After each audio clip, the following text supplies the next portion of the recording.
हैरान हो कि आपका जीवन और कितना बेहतर हो सकता है अगर आप बस थोड़ी सी एडजस्टमेंट करें अपने रवैये में।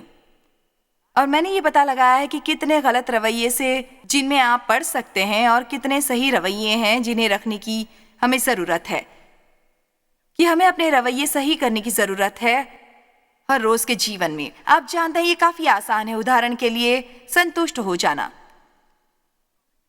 थोड़ा सा चिड़चिड़ा होना, थोड़ा बड़बड़ाना, बस पूरी तरह सचमुच संतुष्ट न होना। शायद आपको रात को सोने में थोड़ी कठिनाई हो रही हो, बस याद करें उस बेघर परिवार को जिनके पास सोने के लिए कोई बिस्तर नहीं है। अगर आप खुद को ट्रैफिक में फंसा हुआ पाते हैं, हताश मत होइए। इस दुनिया में कुछ लोग हैं जिनके लिए ऑटोमोबाइल ऐसा सौभाग्य है जिसके बारे में उन्होंने कभी सुना नहीं।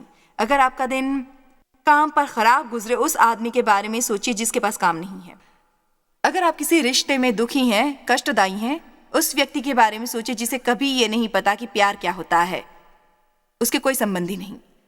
अगर आप इस पर अफसोस मना रहे हैं कि आपके बॉस ने आपका अनुग्रह ठुकरा दिया, सप्ताहांत में 4 दिन काम करना और 3 दिन का सप्ताहांत मनाने का, उस स्त्री के बारे में सोचो जो बिना विकल्प दिन में 12 घंटे काम करती है, सप्ताहांत में भी काम करती है। कहीं आपकी कार खराब हो जाए और आप मदद पाने के लिए मीलों दूर हों, उस इंसान के बारे में सोचिए जिसके पास कार ही नहीं है। अगर आपको पार्किंग की जगह नहीं मिलती, आप बड़बड़ाते हैं, आप परमेश्वर को दोषी मानते हैं, पर ऐसा मत करिए। अगर आप आईने में कुछ सफेद बालों पर गौर करें, एक कैंसर मरीज के बारे में सोचिए जिसके बाल ही नहीं होते, जो कामना करती है कि काश उसके पास कुछ बाल होते जांचने के लिए। अगर आप स्वयं को निराश पाते हैं क्योंकि आप तय नहीं कर पाते जीवन का बुलावा क्या है, शायद अगर आप खुद को दूसरों की कड़ुआहट का शिकार पाएं, अज्ञानता का, छोटेपन का, असुरक्षितता का, याद करें जिनके पास ये सारी चीजें नहीं हैं।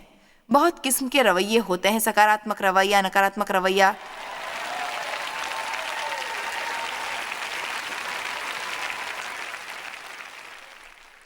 जैसा कि मैंने कहा, एक सकारात्मक रवैया होता है, एक नकारात्मक रवैया होता है। संतुष्ट, असंतुष्ट, विनम्र, घमंडी, दंभी, जिम्मेदार, गैर जिम्मेदार, धन्यवादी, धन्यवादीहीन, दयालु, असक्षम, आत्मदया, और सूची बस चलती रहती है और चलती रहती है, चलती रहती है। पर यदि आप अपना रवैया रख सके वैसा जैसा यीशु ने अपना रवैया रखा था, और वो हमारे उदाहरण होने चाहिए हर बात में रवैये को मिलाकर। फिलिपियो 2 में लिखा है, जैसा यीशु का स्वभाव है वैसा ही तुम्हारा भी हो। जिसने अपने आप को दीन किया, उसे अपना उदाहरण बनने दो, विनम्रता में और किस्म के रवैये में। मैं आज यहाँ आपसे ये कह रही हूँ कि यदि आप प्रतिदिन के उद्धार पर अपना रवैया सही करते रहे, चाहे आपके जीवन में कुछ भी हो रहा हो, आप फिर भी जीवन का आनंद ले सकते हैं। मैं आपको एक प्रश्न पूछना चाहूंगी, आपकी समस्या क्या सचमुच आपकी समस्या है, या ये आपका समस्या के प्रति रवैया है जो सचमुच समस्या है?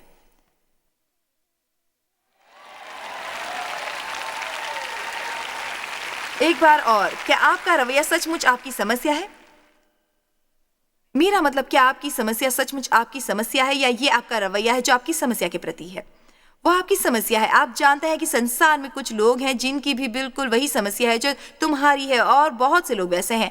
और ये समस्या के बारे में नहीं है, ये उस बारे में है जिस ढंग से आप उसे सोचते हैं अपनी समस्या पर। पता है, आपका संदेश कठिन नहीं है, इसमें कुछ गहराई नहीं, इसमें कुछ उलझन नहीं। पर अगर आप आज ये समझ लेते हैं, मेरा मानना है कि आप में से बहुत से जो ना खुश रहे हैं और शांति का अभाव महसूस करते हैं, अगर समझ लें कि उनकी समस्या क्या है, उनके जीवन में काफ़ी शांति आएगी, वो काफ़ी अच्छा महसूस करेंगे। अगर आप बस अपने रवैये को सीधा रखें और मिलाए रखें परमेश्वर की इच्छा से, आप चकित रह जाएंगे कि क्या होगा आपके जीवन में। अपना नजरिया बदलिए, आप अपना जीवन बदल सकते हैं। आपका रवैया है आपका वैचारिक जीवन जो अंदर से बाहर आता है, वो ढंग से जिससे आप तय करते हैं बातों के बारे में सोचना। आपका रवैया हर बात पर प्रभाव डालता है, हर बात पर। ये आपके आसपास के लोगों पर, ये विशेषकर आपके मुखमंडल पर प्रभाव डालता है, आपके चेहरे पर के भाव पर। आपको ये जानने में ज्यादा देर नहीं लगनी चाहिए कि एक एयरप्लेन में एक यंत्र लगा होता है जो कहलाता है एल्टीट्यूड इंडिकेटर। अब आप सोचेंगे कि ये एल्टीट्यूड इंडिकेटर होना चाहिए, पर ये कहलाता है एटीट्यूड इंडिकेटर, और ये प्लेन की स्थिति बताता है क्षितिज के संदर्भ में। जब हवाई जहाज चढ़ रहा होता है ये कहलाता है नोज हाई एटीट्यूड, क्योंकि एयरप्लेन का नोज ऊपर की ओर होता है क्षितिज में, और जब एयरक्राफ्ट उतर रहा होता है तो ये कहलाता है उसका नोज डाउन एटीट्यूड, क्योंकि प्लेन की नोज क्षितिज से नीचे होती है। अब मान लें कि क्षितिज दर्शाता है एवरेज। यदि हमारा नोज हाई एटीट्यूड हुआ तो हमारा जीवन सामान्य यानी एवरेज से ऊपर होगा, या हमारा नोज डाउन एटीट्यूड हुआ तब हमारा जीवन एवरेज से नीचे होगा। आप किस तरह का जीवन जीना चाहते हैं? खैर जॉयस, मैं बस चाहता हूं कि परमेश्वर मुझे आशीष दे और मुझे अच्छा जीवन दे। खैर, क्या आप राजी हैं हर दिन अपने मन को नया करने को और अपने रवैये को नया करने को? हर सुबह थोड़ा समय निकालिए परमेश्वर के साथ अपने काम पर जाते हुए और इससे सोचिए, क्या मेरे जीवन में कोई क्षेत्र है प्रभु जहां मुझे रवैया सही करने की जरूरत है? जब बाद में लोग आपसे पूछेंगे कि आज आप कहाँ थे, आप कह सकते हैं मैं व्यस्त था एक रवैये को सुधारने में, और भाई मुझे इसकी कितनी जरूरत थी। किसी का भी रवैया बदला जा सकता है अगर वे इसे बदलना चाहे। इफिसियों 4:23। और अपने मन के आत्मिक स्वभाव में नए बनते जाओ, लगातार एक ताजा मानसिक और आत्मिक रवैया रखो। अब जरा पीछे चलें और देखें वचन 22 देखते हैं यहाँ पर। तुम अपने चाल चलन के पुराने मनुष्यत्व को उतार डालो और फेंक दो उस पुराने मनुष्यत्व को जो मरमाने वाली अभिलाषाओं के अनुसार भ्रष्ट होता जाता है। उतार दो, वो कह रहा है अपने पुराने मनुष्यों को हटा दो, अपने पुराने जीवन को हटा दो। उस तरह अब और व्यवहार मत करो जैसे पहले करते थे। अब कूद कर चलते हैं वचन 24 पर। और नए मनुष्यत्व को पहन लो जो नया किया गया है, जो परमेश्वर के अनुसार परमेश्वर की तुम्हें सत्य की धार्मिकता और पवित्रता में सिरजा गया है।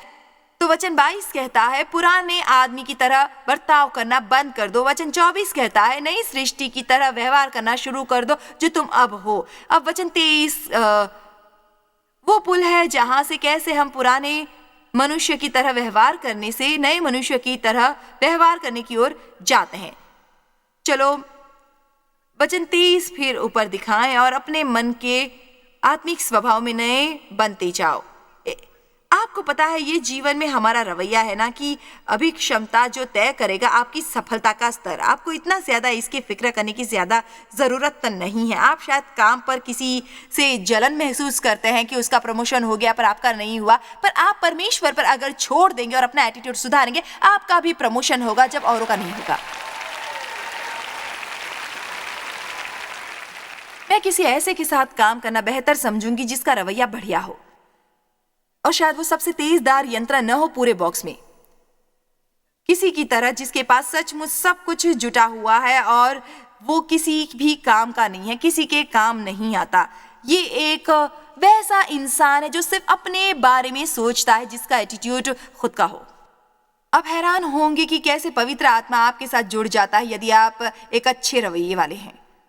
मैं उन लोगों के साथ काम करना चाहूंगी जिनमें विनम्र रवैया हो, एक धन्यवाद रवैया हो, एक सकारात्मक रवैया, एक जिम्मेदार रवैया। अपने रवैये की जांच करें। यदि आप वर्णन करते हैं आपके जीवन के प्रति आम रवैये को जो इसे नीचे दिए गए गानों की तरह है जिसे आप गाएं जब आप दुनिया को जागने दो, टिप टिप बरसा पानी, मैं अपने ही ढंग से करूंगी, ओ क्या सुहानी सुबह है, ओ क्या सुहानी सुबह है।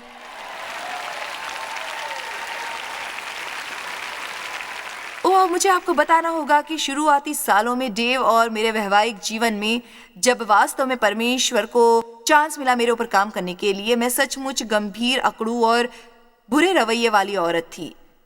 डेव दूसरी ओर खुश मिजाज हैं, सकारात्मक और बस वही हैं। पता है वो ऐसा है, वो सुबह उठते हैं और गाने लगते हैं और मैं असल में उठते ही खामोश रहती हूँ, एकदम शांत। क्या तुम्हारा सुबह उठते ही गाना गाना इतना जरूरी है? मैं अपनी समस्याओं के बारे में सोचती थी और जो दूसरों के साथ किया है मैं क्या करूंगी उनसे बदला लेने के लिए, और वो क्या होगा, बहुत हास्यजनक लगता था। ये सब सुनना नहीं चाहती थी। खैर, आपको पता है क्या, मेरे ख्याल से प्रभु मुझसे तंग आ गए थे। मैं काफी बुरी व्यवहार वाली औरत थी। आप जानते हैं, ये गाना कई जगह लिखा हुआ है, गाओ यहोवा के लिए एक नया गीत। तो मैंने एक नया गाना लिखा है आपके लिए। देखिए, अगर आप ये गाना सीख सकें। चाहे कुछ भी आए मेरी राह में, मैं हूं अच्छे दिन की चाह में, सब कुछ होगा वाह वाह, शायद बढ़ेगी मेरी तनख्वाह।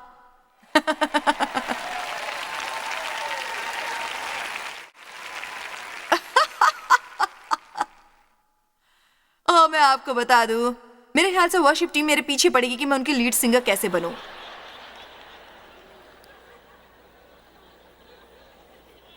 क्या आप कल्पना करेंगे, आपको पता है इस संसार में हर कोई खुश रहना चाहता है। मेरा मतलब सचमुच, जब आप इस पर आए हैं धरती पर, तो आप खुश रहना चाहेंगे।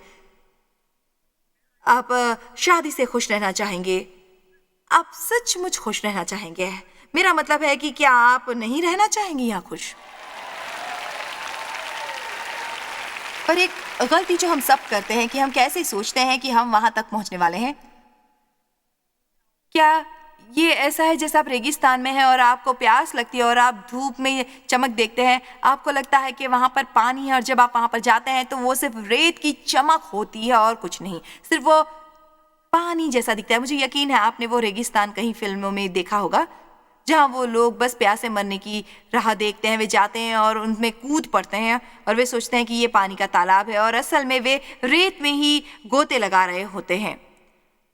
खैर, आपको पता है, मैं भी अपने जीवन में कई वर्ष ऐसे गोते लगा चुकी हूँ। खैर, अगर मेरे पास और ज्यादा पैसा हो तो मैं खुश रहूंगी, और फिर जब वो नहीं हुआ, अगर मैं बस कई साल पहले अतीत में जा सकूं, जब मैं काम करती थी, मेरी ऑफिस की नौकरी थी, यदि बस मुझे काम करना पड़े तो मैं खुश रहूंगी। और फिर डेव ने कहा, खैर तो फिर तुम अपनी नौकरी छोड़ के नहीं देती।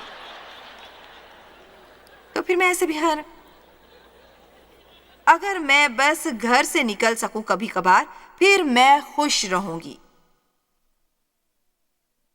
यदि बस शैतान मुझे अकेला छोड़ दे, मैं बस खुश रहूंगी। अगर बस डेव बदल जाए, मैं बस खुश हो जाऊंगी। अगर मेरी सेवकाई बढ़ेगी तो मैं खुश हो जाऊंगी। खैर, मुझे लगता है कि हमें इस पर बने रहना होगा। मैंने आपको घुमा दिया। मैं आपको चम्मच भर भर कर सब्जियां खिलाना नहीं चाहती। आपकी समस्या असल में आपकी समस्या नहीं है। मैं आपसे सच कह रही हूं, आपकी समस्या नहीं है। यह आपकी समस्या के प्रति आपका रवैया है जो असल में समस्या है। आपको बातों को एक दृष्टिकोण में लाने की जरूरत है। पता है, हम बातों को दृष्टिकोण से निकल जाने देते हैं और हम ये सोचने लगते हैं कि अगर मैं अपने जीवन में इस बात पर फोकस करूंगी तो मुझे पसंद नहीं है। हम बस उस पर फोकस करें और उस पर फोकस करें तो ये इतना बड़ा हो जाएगा उससे जो उसे होना चाहिए था। मैं आपको एक छोटी सी कहानी सुनाना चाहूंगी। प्रिया माँ और पापा, जब मैंने कॉलेज छोड़ा है, मैं जानती हूँ मैं लिखने में कोताही करती रही हूँ और मैं क्षमा चाहती हूँ अपने भुलक्कड़पन और विचारहीनता के लिए। मैंने आपको पहले नहीं लिखा, मैं इस पर लिख रही हूँ, पर इससे पहले कि आप इसे पढ़ें प्लीज बैठ जाइए। खैर, मैं अब काफी हद तक ठीक ठाक ही चल रही हूँ। वो स्कल फ्रैक्चर जब मैं अपनी डॉर्मेट्री की खिड़की से कूद गई थी, जब उसमें आग लगी थी, मेरे यहाँ आने के थोड़े देर बाद ही अब काफी हद तक ठीक हो गई है। ये बुरा सरदर्द मुझे दिन में एक बार होता ही है। खुशकिस्मती से मेरी डॉर्मेट्री में वो आग और मेरा वो कूदना देखा। गैस स्टेशन के एक आदमी ने वो दौड़ा आया और मुझे हॉस्पिटल में ले गया। वो मुझे हॉस्पिटल में देखने आता। जब मैं उस हॉस्पिटल से निकली तो मेरे पास रहने को कोई जगह नहीं थी, क्योंकि मेरा कमरा तो पूरी तरह जल चुका था। वो काफी दयालु था, वो काफी अच्छा था। तो हमने फैसला किया कि हम दोनों शादी कर लेंगे। ये थोड़ा छोटा है पर सचमुच प्यारा है। ये बहुत ही अच्छा लड़का है और हम में गहरा प्यार हो गया है।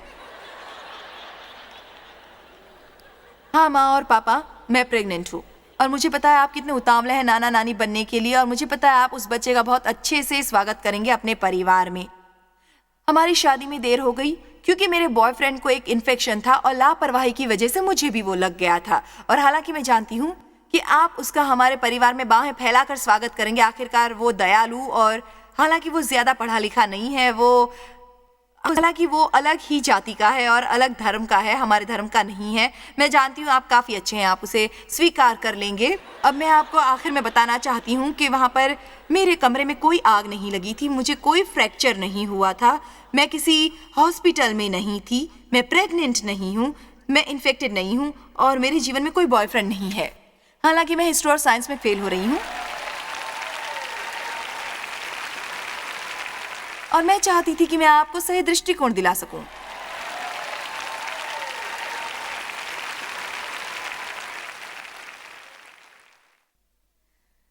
क्या आप कल्पना कर सकते हैं वो माता पिता कितने खुश थे?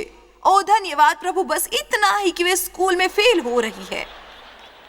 ओ धन्यवाद प्रभु। और अगर उसने फोन करके बस ये कहा होता कि मैं हिस्ट्री और साइंस में फेल हो रही हूँ तो शायद उन्हें दौरा पड़ जाता और इतनी परेशानी में बहुत क्रोधित हो उठते हो और उस पर चिल्लाते। शायद आज रात तुम्हें थोड़ा समय निकालना होगा और अपनी समस्या की ओर देखना होगा सही दृष्टिकोण से और संसार के आसपास हो रहे हैं और लोग किस तरह की बातों से जूझ रहे हैं। मैं ये दोबारा कहूंगी, आपकी समस्या सचमुच आपकी समस्या बिल्कुल भी नहीं है। यह आपका रवैया है उस समस्या के प्रति जो आपकी समस्या है। देखिए, बढ़िया बात जो रवैये के बारे में है वो ये है कि ये आपका रवैया है और आप इसे बदल सकते हैं। आपको इंतजार नहीं करना है कि ये बदले, आप असल में बस अपना रवैया बदल सकते हैं। विक्टर फ्रैंकल जब वो एक कैंप में थे जर्मनी में, उन्होंने कहा मनुष्यों की आजादियों में से सबसे आखिरी और वो जिसे कोई छीन नहीं सकता वो है आपका रवैया। किसी भी परिस्थिति में, यहाँ तक कि कंसंट्रेशन कैंप में भी उसने तय किया मेरे पास कुछ है जो तुम छीन नहीं सकते। तुम मेरा खाना ले सकते हो, तुम मेरे कपड़े ले सकते हो, तुम मेरा बिस्तर ले सकते हो, तुम मुझे एकांत में डाल सकते हो, तुम मुझे मजदूरी करने पर मजबूर कर सकते हो, पर मेरे पास कुछ है जो तुम मुझसे नहीं छीन सकते। मेरे पास अच्छा रवैया है और तुम ये नहीं छीन सकते।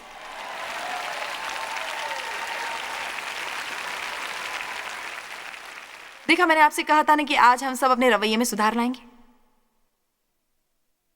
हर कोई बस खुश होना चाहता है और ये काफी दिलचस्प है। बाइबल हमें बार बार बताती है और मुझे भी ये खास अच्छा नहीं लगता आपकी ही तरह, पर ये बार बार हमें बताती है जब हमें परीक्षाएं और मुसीबतें दिखती हैं हमें खुश होना चाहिए। यीशु ने कहा यूहन्ना 16:33 में, संसार में तुम्हें क्लेश होता है, ये एक प्रतिज्ञा है। और फिर अगली बात वो ये कहते हैं ठाठस बांधो। धन्यवाद। ठाठस बांधो क्यों? क्योंकि हालांकि तुम्हें समस्याएं हैं पर मैं तुम्हारे साथ हूं। संसार में तो तुम्हें क्लेश होगा ही, संसार में हर एक क्लेश आता है, पर आप खुश हो सकते हैं क्योंकि यीशु ने कहा मैंने संसार को जीत लिया है।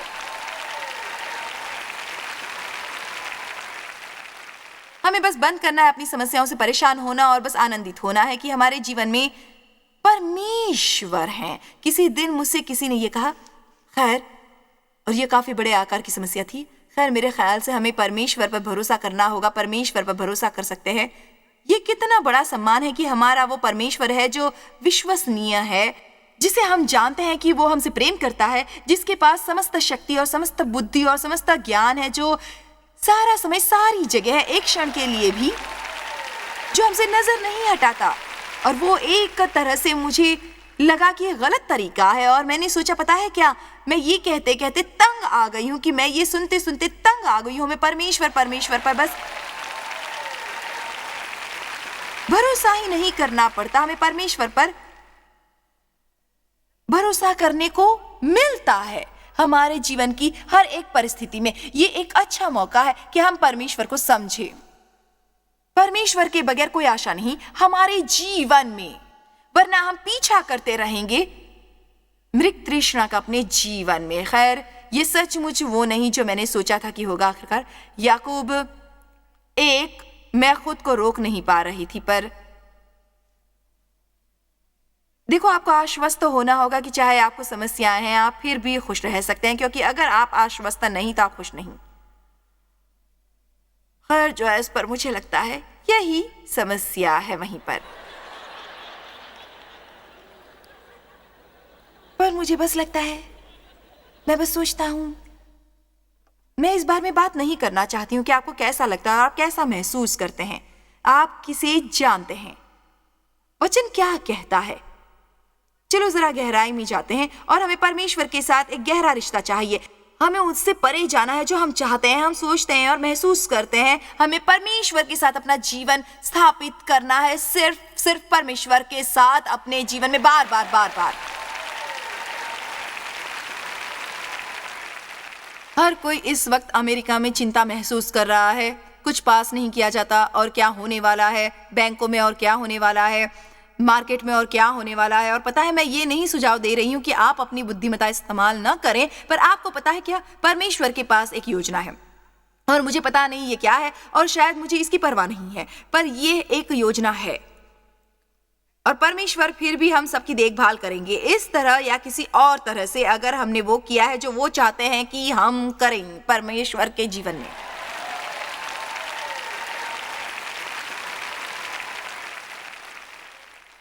वचन 2 याकूब 1:2, हे मेरे भाइयों, जब तुम नाना प्रकार की परीक्षाओं में पड़ो तो इसको पूरे आनंद की बात समझो। पूरी तरह, संपूर्ण रूप से पूरी तरह आनंदित ही जब तुम्हें कई तरह की मुसीबतें आती हैं। आपने गौर किया? आपने गौर किया कि तालियां बजनी बंद हो गईं? ये जानकर कि तुम्हारे विश्वास से परखे जाने पर धीरज उत्पन्न होता है और संयम और सब्र आता है। खैर, मैंने पता लगाया कि उन्होंने मेरे अंदर से बहुत कुछ निकाला इससे पहले कि मैं धीरज खो दूं। पर देखिए, इसीलिए वो हमारे लिए अच्छा है, वो हमारे जीवन के लिए अच्छा है। कई बार हमें धीरज रखने की बहुत ज्यादा आवश्यकता होती है, पर हम नहीं रखते, और यहीं से तो हमारी समस्याएं शुरू होती है। धीरज बहुत जरूरी है। कभी कभार हमें अपने जीवन में धीरज रखना, सब्र रखना इतना अच्छा नहीं लगता जितना कि हम सोचते हैं, पर हमें रखना चाहिए, क्योंकि परमेश्वर चाहते हैं कि हम सब्र से काम लें, हम शांति से जीवन जिएं, और यही वो चाहते हैं। मैं आपको प्रेरित कर रही हूँ कि आप बुलंद आवाज में ये बातें कहें। ये आपके लिए अच्छा होगा कहना, ये अच्छा नहीं महसूस होता, इससे दुख होता है। प्रभु, मैं आपको सचमुच अपने कुदरती स्वभाव में यहाँ नहीं रखना चाहूंगी, पर मैं जानती हूँ कि आपकी एक योजना है, और जब समय बिल्कुल सही होगा तो आप मेरे हालात बदलेंगे। क्या मैं ये आपसे शुरू करवा सकती हूँ? कुछ बातें ऊंची आवाज में कहना, और जब आप ये करें, जब आप बुलंद आवाज में बोलें, जिस तरह परमेश्वर चाहते हैं कि आप परमेश्वर के वचन अनुसार कहें, ये आपकी भावनाएं बदल देगा, और यह आपका मन बदल देगा। या आप वहां बैठे रहें और आपकी भावनाओं के बहाव में बहते रहें, और जो आप सोचते हैं, यदि तुम धर्म के कारण दुख भी उठाओ तो तुम धन्य हो, सुखी हो, और लोग तुमसे ईर्ष्या करेंगे, पर लोगों के डराने से मत डरो और मत घबराओ उनके विरोध से। चाहे आप सही और धर्मी बात भी करें, फिर भी आपको दुख उठाना पड़ सकता है। कई बार मेरे सिर में टिल टिल टिल टिल होता रहता है, कुछ तो गड़बड़ है, कुछ खराबी है। अगर मैं सही बात करूं मुझे सही नतीजे मिलेंगे, अगर मैं सही बात ना करूं मुझे सही नतीजे नहीं मिलेंगे। खैर, बात यहीं पर नहीं आती कि हम क्या सही करते हैं, क्या गलत करते हैं। हमें बस वो सोचना चाहिए कि हम वो करें जो परमेश्वर चाहते हैं कि हम करें, तभी तो हमें परमेश्वर की आशीष प्राप्त होगी अपने जीवन में, और तभी हम खुश रहेंगे अपने रवैये को बदलकर।